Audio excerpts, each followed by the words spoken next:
Hello, everybody. Andy Jacob here with the DotCom Magazine Entrepreneur Spotlight Series.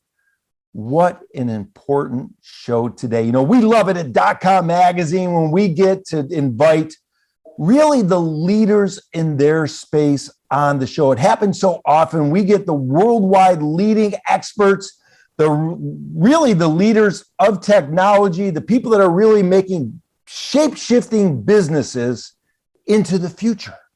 And we've been able to book a very special guest today. His name is Mr. Udi Levy. He, of course, is the co-founder and CEO of Cobwebs Technology. Now, when we talk about AI and we talk about harnessing AI's power, Udi is he's the leader. He's at the forefront of what's happening and taking AI and making it used to make a safer world. It's really AI-powered, listen to this, web intelligence. It's such a powerful space. Udi's a leader. Udi, it's an honor to have you on the show. Welcome to the DotCom Magazine Entrepreneur Spotlight Series today. Thank you, Andy. I am delighted to be here. All right, let's go. This is so much to unravel, so much to unpack. But before we get started, of course, let's pull the lens back, Udi, to 30,000 feet and tell everybody what you do at Cobwebs Technology. Okay, great. So we work in the open source intelligence field. We work globally with corporates, with financial organizations, government worldwide, all around the globe. We are a technology company, which means that we sell a product, a software. The company is like for over 7 years old, and we have people all around the globe in the US, in Europe, in Israel, in everywhere. And it's been great, being here. And so we've been doing this I've been doing this throughout all my career, working with intelligence and security experts. It's been great so far.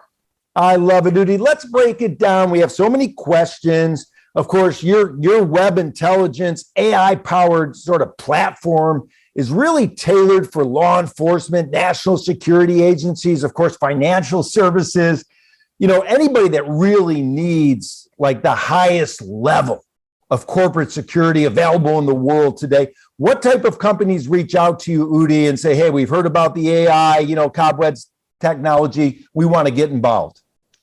Yeah, so I'll start from the beginning, just explain about AI in this business. So, around maybe 10 years ago, AI was a relatively new term. Although, for almost 100 years, people are doing many researchers in AI and lots of, mathematics experts and professors and everything. However, only in the past 10 years, it's become a commodity. And I'll explain why. Around 20 or 30 years ago, when the AI was already established, but the computing power was very expensive. And not only that, just to get a grab on a big data analytics, on a big data was a very complicated task. But in the past 10 years, there has become a big revolution. First of all, the computers, the technologies, the hardware has become very, very cheap. And on top of that, you have so much big data everywhere.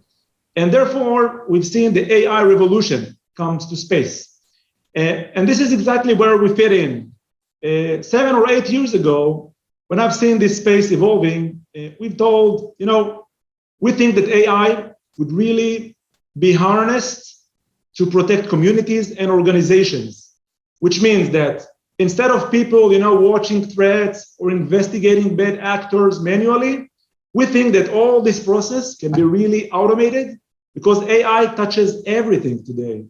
And this is where we fit in. So today, every organization or I would say authority or financial institution that requires protection from external threats or that requires to conduct investigation on cyber attacks or this area, we fit in because we provide an AI-powered tool which really saves time and really provide you insights in no time. It's incredible, these cyber threats and what's going on are constant. I mean, not every day, every minute, but every second and many per second throughout the world. I don't even know how many, but it's an incredible amount of threat that organizations have to deal with.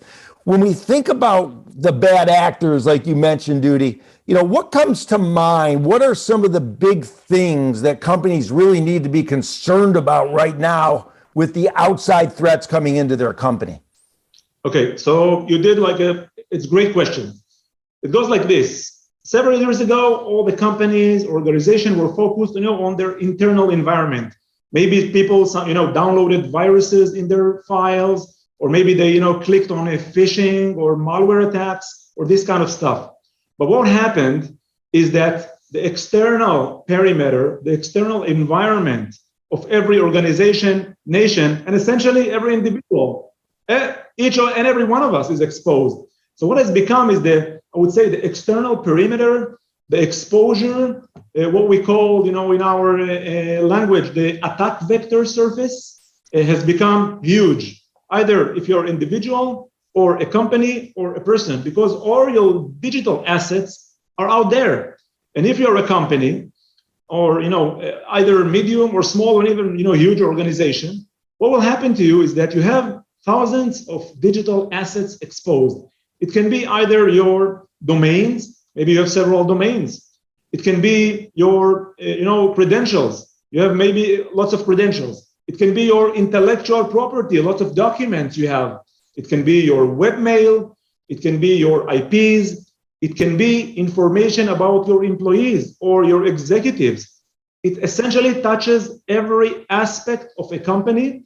So every company, even a small company, would have somewhat like between hundreds to thousands of digital assets, which are probably exposed out there. Wow, it's so much exposure, of course, Udi, and you're at the forefront using AI to assist so many companies. And of course, there's a lot of organizations that, are confidential, to your company. There's a confidentiality agreement for reasons, that people could only imagine because they're such high profile, either companies, law enforcement agencies, or even countries as well. When we think about it, Udi, and we think about a small company, is your advice for even the smaller companies, the startup companies, to start investigating and looking at using AI for a safer world as well? For sure, because let's say that you are a small company. First of all, and upmost, you probably have at least one or two domains, that's for sure. You probably have at least, a dozen of IP exposed to the web. You probably have at least dozens of employees, 1, 2, 3 executives. You have your webmail, which can be exposed. And essentially, of course, that you have intellectual properties, your documents, and also your code. People don't know about it, sometimes companies, but their code can be exposed because people use all the time, some code repository and post online and discuss online in forums with experts of, coding, programmers. So it can attack you from everywhere, essentially. And especially if you are a small company, and of course, if you are in the IT industry, you are exposed, even if you don't think about it, you are. Because all the time, there are threat actors that are scouring the web, scouring the dark web, trying to identify what will be, the best fit for them to make a quick buck. And essentially, that's it. And we see lots of ransomware attacks, and everybody needs today to pay in Bitcoins, and everybody has some kind of Bitcoins. So it has become, I would say, relatively easy. And on top of all of that, this COVID situation has really, I would say, pushed forward this whole space because everybody sits at home. Everybody's online. All the assets are online. Everybody is digitally exposed. So it really, I would say, pushed forward this whole cyber threat intelligence field. Yeah, it's so much to be aware of and so much to be concerned about as a CEO, a C-level executive, a technologist. Udi, what's it look like? So a company reaches out to you at Cobwebs. They've heard about what you can do. They come referred to you from a major company. What's the engagement look like? What's the first conversation look like? And how do they get integrated into your technology system? So great. So it's also, another revolution that COVID has, caused is the online revolution, which means that before we did lots of exhibitions. Everybody relied on face-to-face meetings. You had like dozens of exhibitions worldwide every year, in the US and Europe, everywhere. So you met face-to-face. But eventually, since COVID started, everybody went online, and we hardly see, now I think it's maybe coming back, but really, big physical exhibitions. So everything went online. So if before COVID, we did like lots of face-to-face meetings and exhibitions, we're trying to reach out physically maybe to customers. Now there is lots of movement, transfer of movement of people and companies online, which means that today we are doing lots of webinars, lots of resources you can find in our website, lots of materials. We record podcasts, videos, reports, case studies, user manuals, infographics, just to bring out to the relevant potential customers the ability, which is also an interesting thing to see that AI has become also a part of, internal procedures in companies, in marketing. It makes everything easier, I would say. Yeah, it makes all the sense in the world. And how do you sell your product? I mean, is it a SaaS program? Do they pay as they go as the company expands? Let's talk about what your company Cobwebs can do to expand with them and make sure that they're fully supported through their entire journey. Yeah. So we'll have lots of kind of deployments. At the beginning, we started, on premises, selling servers and big solutions. But now I think most of it is SaaS, and SaaS is great because eventually it's a win-win situation. From one end, as a company, you can really deploy it more quickly. You can provide online training, online updates, really, make the customer very satisfied, and he'll be very happy to work with you because he sees the software gets improved all the time without you need to go to his, premises and install and update. So I really love SaaS. And I think that from the customer perspective, they like it as well. They don't need, to become very, into the deployment, into the technical stuff, because we solved it for them. We provide them a solution without all the technical hassles, I would say. Just, a quick deployment, ongoing upgrades, ongoing updates. So everything has become, more easy also for the customers, I think. Yeah, it makes all the sense. And for the younger entrepreneurs watching the show, the entrepreneurs that are in startup mode, you have a small to mid-sized business. Rewind what Udi just said, because he's taken and his company has taken a very complex and complicated system on the back end that they're experts in, worldwide leading experts, of course, but then have simplified it for the front end, for the people using the system. And that's the thing that resonates with what Cobwebs is doing with their clients. They've taken this entire backbone of structure and put it in the forefront, and behind the scenes, all these things are happening for their clients to keep things updated, to make sure they're, the AI is working at the highest level. I'm wondering, when we think about it, Udi, there's all kinds of different new attacks coming all the time, and they're thinking of new things. The bad actors are always scheming. How often do you have to update your system, or is it constant through AI so that you're always ahead of the curve?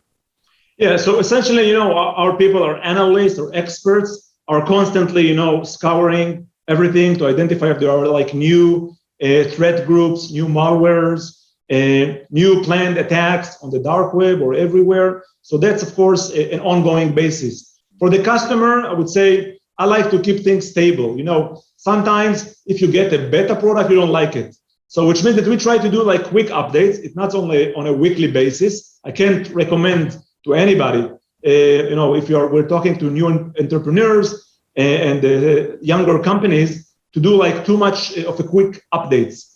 We're really, doing really a methodological step, with R&D, with the QA, with version planning, but we try to keep, being updated. So I would say that from the software perspective, some of the software is updated on a daily basis. If it's the sources, if it's the dark web, if it's the new, malware groups, the new threat actors, it's on a daily basis. But the core of the system, the analytics, the AI, the user interface, it's in several months, I think, every time, because we need to keep the system stable. We don't like to bring beta version. We bring only, alpha version when everything works, right. So this is how we like to do it.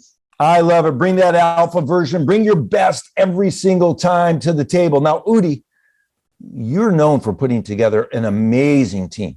I mean, at Cobwebs Technology, you've got the best of the best people in the world working to make sure that everything's working well and that you're, a leader. How important is it for you to hire the best of the best? What do you look for in your hiring practices? Is it experience, trustworthiness, or some combination thereof? Well, first of all, of course, I like experience. I like experienced people that know what they're talking about. So that's the first thing. Because, sometimes, I found myself thinking, maybe experience is not so important. Maybe, only the degree or the fact that you've been in the specific university or specific, academic institution is enough. But I really believe in experience, because once you really experience in the market, you have so many, things that you already passed through. It can be your, mistakes that you've done and you know how to fix them quickly. It can be your advantages that you know where you're good at, where you're not good at. You're not going to experiment on the company.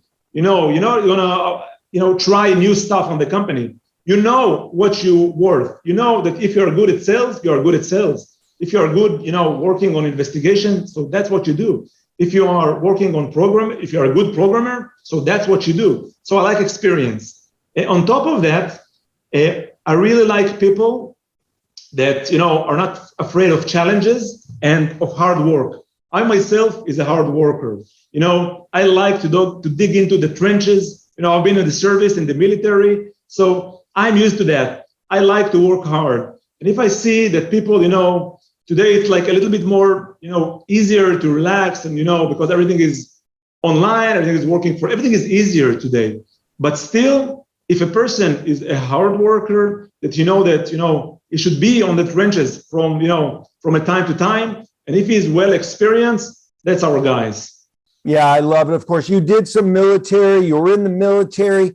Let's talk about that a little bit, because there's some lessons you can learn in a structure like the military, of course, that you can bring over into business, into entrepreneurship. What were some of the things that you learned in the military that you brought over into entrepreneurship to help build your business as a businessman?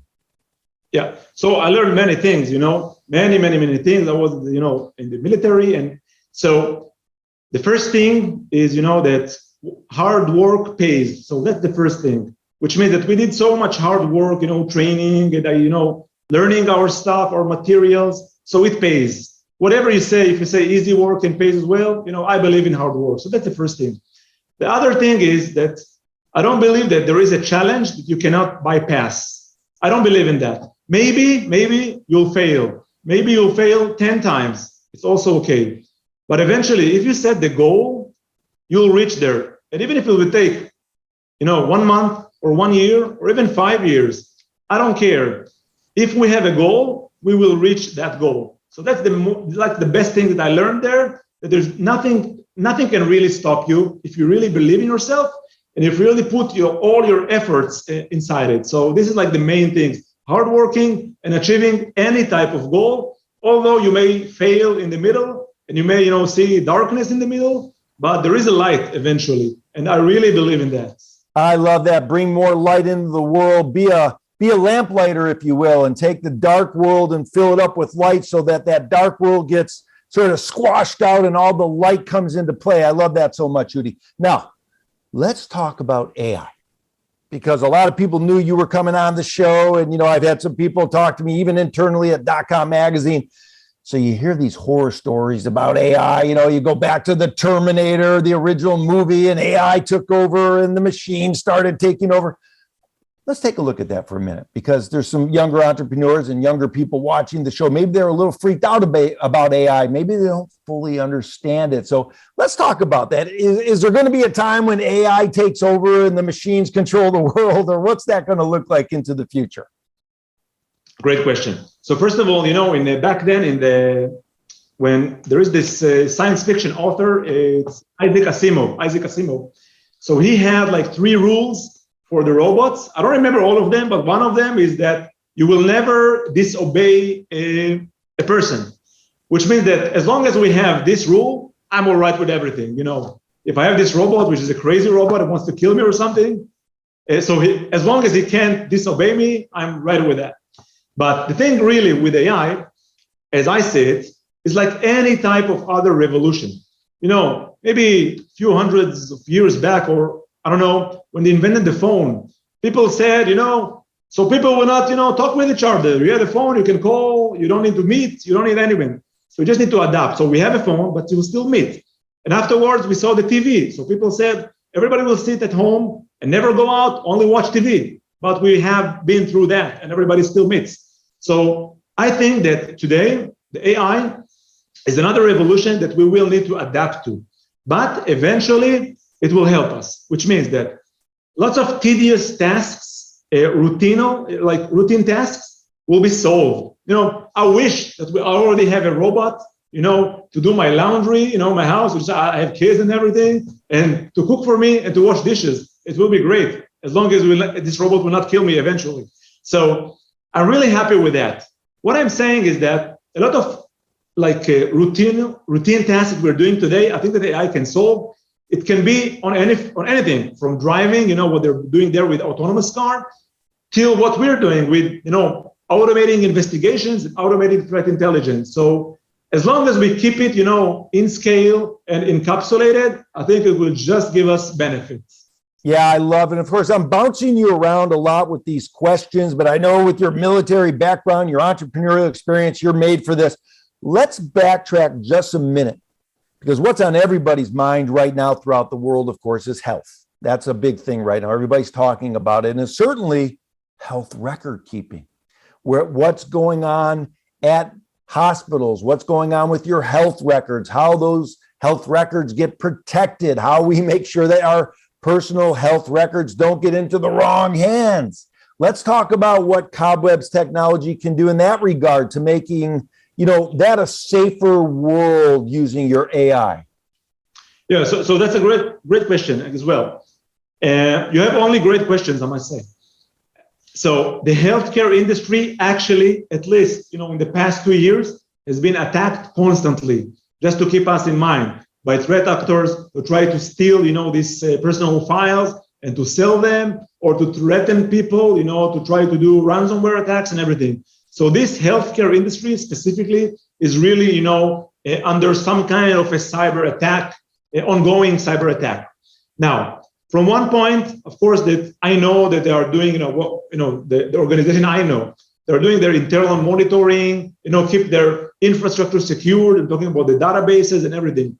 But from the other end, eventually, the weakest point in this whole, chain is the human being. And I'll explain. Every, organization has employees. And whenever you receive an email, for example, or a text message, you never know today if it's the right person or maybe a threat actor. You need really to dig into stuff to really identify if it's a legit mail or a valid, domain or a valid SMS or this kind of stuff. So I still believe that the human, the person is the weakest link in this chain of attack exposure. So what I'm saying is that although healthcare industries, I really believe that they keep, internally, the cyber sphere properly, antiviruses and everything. I really believe they do it quite well. But I still believe there is a need for improvement in the whole perimeter external attack surface, because eventually you don't know what's out there, and you don't know if you have some, weak point somewhere, maybe even an employee, maybe even, some information that was leaked in dark web that you don't know about. And eventually it's about us, about the individuals. And we trust companies, we trust governments, we trust, healthcare. So we want protection, and we need companies. I'm not saying it have to be Cobwebs, but like Cobwebs, organization that really can assist either governments or organization, and eventually it protects our community, the individuals, and everything. Wow, I love it so much. Of course, Udi, you've got such a great background and experience. I'm going to bring you back on the show and call it a half hour with Udi, because I want to get into entrepreneurship with you and your background and experience, what led you to Cobwebs. But before I let you go, and thank you so much for cutting out some time for me today. This has been fascinating. I want to get into entrepreneurship a little bit. You spoke about it a little bit when I asked you about the military. But for the younger entrepreneurs watching the show, Udi, let's give back. sometimes they're hitting a pothole in the road. Maybe they're hitting a obstacle that they can't get through or a wall that they can't get over. Maybe you could share some insight to the younger entrepreneurs watching the show about what it takes to get through those tough times and come out the other side, being very happy that you went through that tough time to begin with. Yeah, in the military, we had this term. I need to think about what's called, I think that there wasn't, the person that will kill time was never burned. Like he wasn't burned, the person that will kill time. And I'll explain. It's very important. Sometimes, at least in a business, you are in a roller coaster. Like all the time, you are in a roller coaster. We have like 3 months that you are here. And then 3 months you're here. And when you're here, you say, everything is lost. I'm not going to succeed. I'm not going to build this amazing company that I want. But a day later, something great happens and you're still back. So it's a crazy roller coaster. That's my experience. Every year it's like crazy. You've been here and here and here and here and ongoing. So what I'm saying is that you need to keep the goal, far away, and you don't care about the time. Maybe, today is, February and you're here, but in March, you'll be here, in April here, and on June, you'll be here. So as long as you set your goal, and as long as you believe that even you have some small failures, I would say the slope is still positive. You're still going up the stairs. And after several years, you will know, and that Steve Jobs says, I didn't say it, that's Steve Jobs, you will be able to connect the dots, which you don't see right now. And I really feel it, that as the time passes, I look back like a year ago or 5 years ago, and I really connect the dots. I see, because we did that back then, now we succeed. And because we didn't do this thing, we don't succeed today at that particular space. So I really believe in that. Put the point far away. Don't look at the time. Don't look at the downside of this roller coaster, and eventually keep a positive slope all the time. So that's about it. I love it, Udi. That's such great advice. I mean, keep that positive slope, but within that slope, there'll be ups and downs. I mean, that's what entrepreneurship is all about. Well, listen, Udi Levy, one of the worldwide leading experts in harnessing AI for a safer world. This AI-powered intelligence is phenomenal. And we're just, thankful guys like you and companies like yours are keeping us all safe, Udi. Thank you so much for slicing some time out today to come on the .com magazine Entrepreneur Spotlight Series. We're going to have you back on the show. And thanks again for coming on the show. Thanks, Andy. I'll be happy to talk again. Great. Thanks, everybody.